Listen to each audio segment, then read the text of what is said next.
Lucius Domitius Aurelianus, born around 214 AD, hailed from humble origins in Dacia Ripensis. His early life was marked by a rapid ascent through the ranks of the Roman army. Aurelian distinguished himself through exceptional bravery and strategic acumen.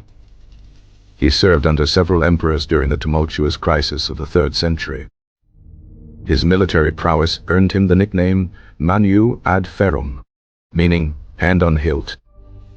By 270 AD, the Roman Empire was fractured and besieged on all fronts.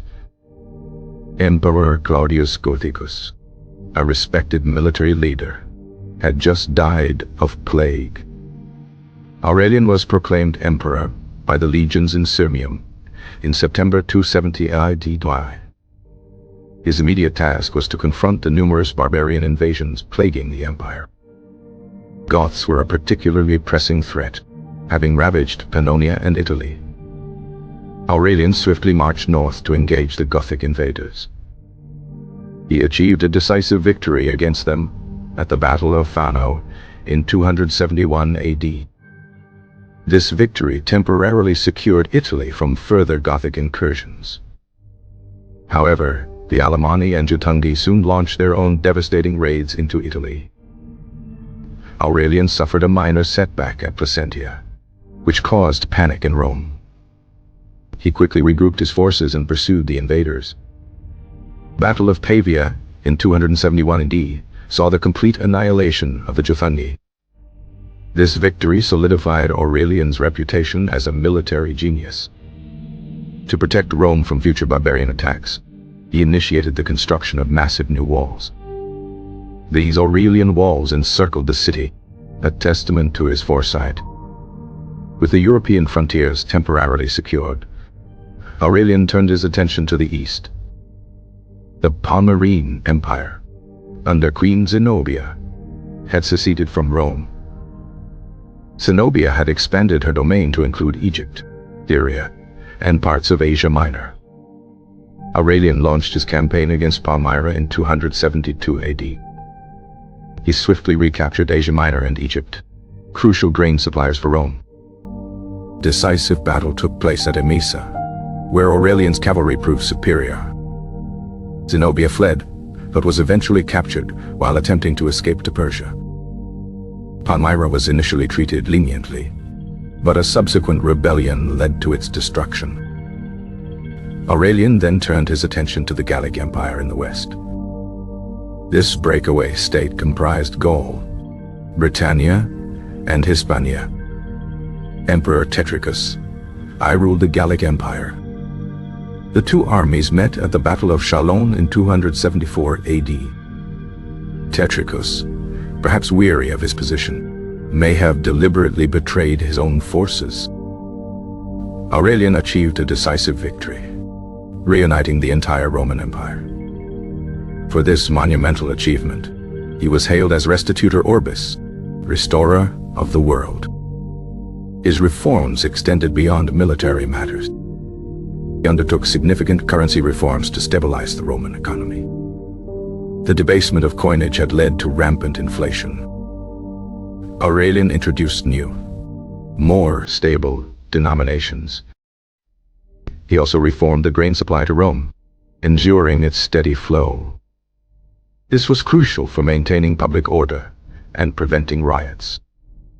Aurelian promoted the cult of Sol Invictus, the unconquered sun, as the empire's chief deity.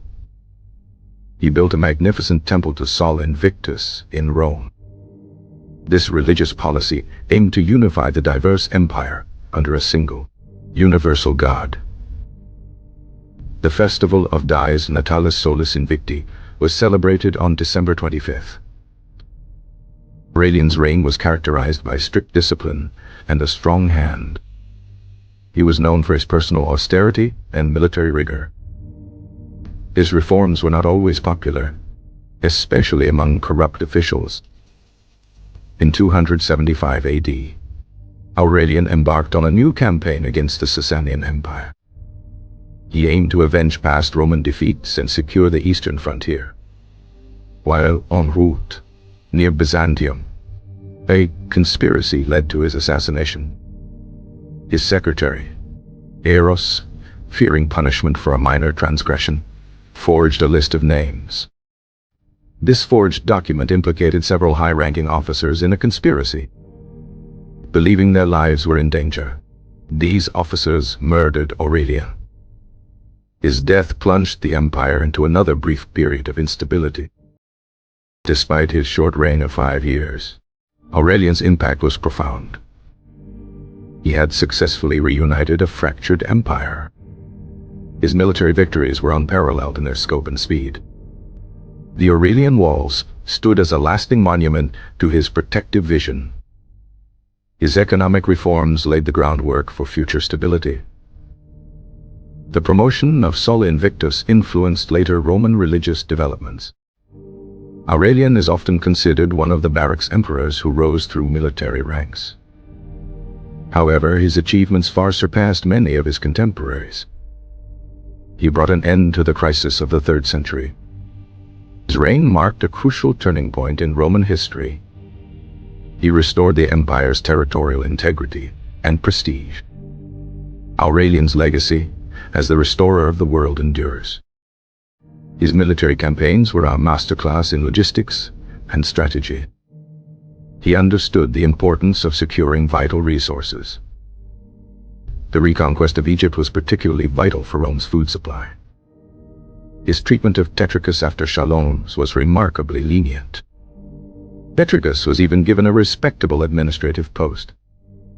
This demonstrated Aurelian's pragmatism and desire for stability. The construction of the Aurelian walls was a massive undertaking. It involved thousands of laborers and years of work. The walls were a clear sign of Rome's vulnerability, but also its resilience. Aurelian's religious reforms aimed to centralize imperial authority. The cult of Sol Invictus provided a unifying spiritual force. He was a strong advocate for traditional Roman values. His reign saw a brief resurgence of Roman power and confidence. The assassination of Aurelian was a tragic loss for the empire. It was a testament to the dangers faced by even the most successful emperors. His death was a result of internal treachery, not external defeat. The soldiers who killed him soon realized their mistake. They erected monuments in his honor after his death. Aurelian's memory was largely revered by subsequent emperors. He set a precedent for strong, centralized imperial rule. His actions paved the way for Diocletian's later reforms. The empire he left behind was far more stable than the one he inherited. He was a true soldier emperor, embodying Roman virtues. His campaigns were swift and decisive, minimizing prolonged warfare. The Battle of Nissus in 268 AD, though under Claudius, was a precursor to his style. He understood the importance of maintaining legionary morale. His personal leadership on the battlefield was legendary. He often fought alongside his soldiers, earning their respect. The reconquest of the Gallic Empire was a diplomatic as well as military triumph. He avoided unnecessary bloodshed where possible. The Palmyrene campaign was a testament to his strategic patience. He cut off Palmyra's supply lines before the final assault. The capture of Zenobia was a major propaganda victory for Rome.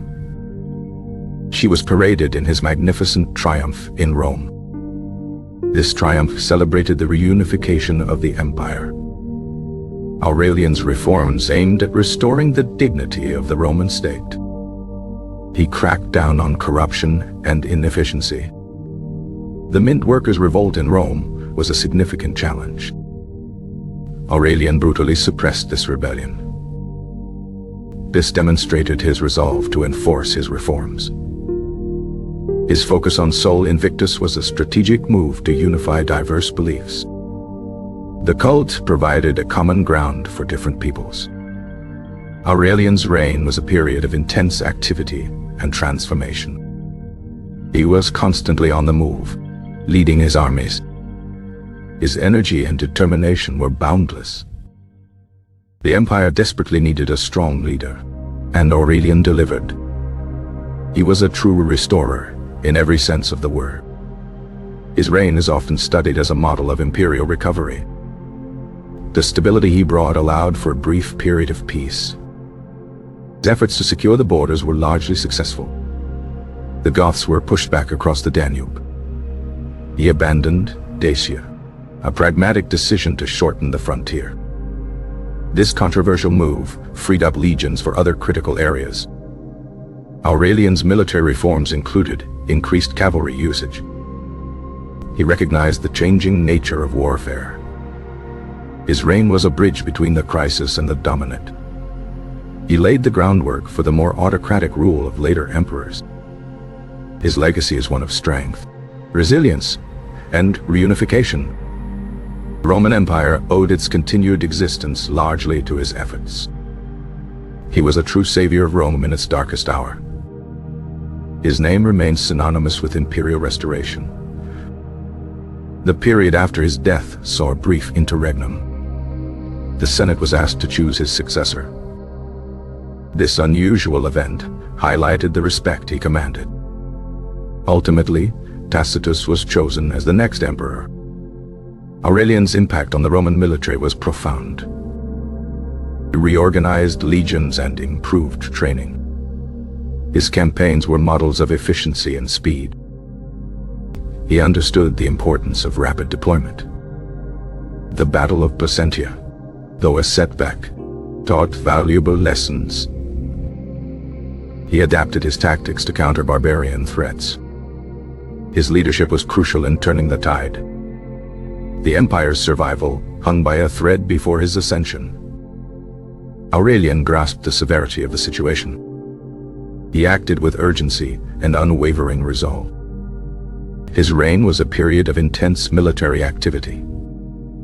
He spent most of his time campaigning. The empire was exhausted by decades of civil war and invasion. Aurelian provided the necessary respite and recovery. His reforms were comprehensive and far-reaching. He addressed both military and civilian issues. The cult of Sol Invictus was a clever political tool. It helped to legitimize his rule. His assassination was a tragic end to a brilliant career. He left an indelible mark on Roman history. Aurelian's legacy continues to inspire studies of Roman leadership. He remains one of Rome's most effective emperors. His story is a testament to individual impact on history. The restorer of the world truly lived up to his title.